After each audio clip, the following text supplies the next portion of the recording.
Un vœu solennel, réaffirmer l'engagement politique mondial pour faire face à la crise de la biodiversité. La déclaration de Kunming a été adoptée par la Chine et plus d'une centaine d'autres pays.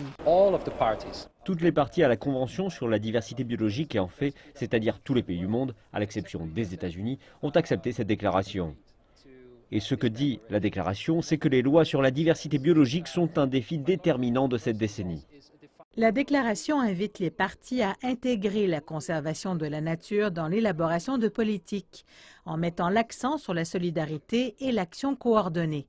Elle précise que de nombreux pays appellent à augmenter le nombre de zones protégées avec un objectif de 30% des zones terrestres et maritimes d'ici à 2030.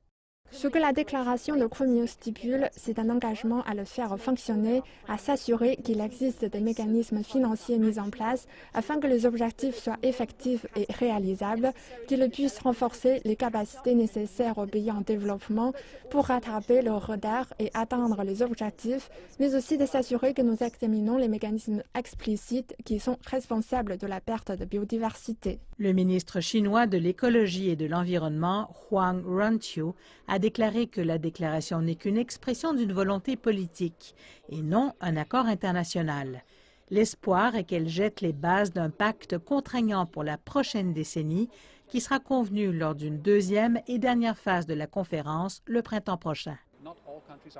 Tous les pays ne sont pas d'accord avec cela, mais pour nous, en tant qu'ONG environnementale, nous voulons vraiment que cela se produise. La science nous dit que nous devons protéger de grandes parties de notre planète afin de protéger efficacement la biodiversité.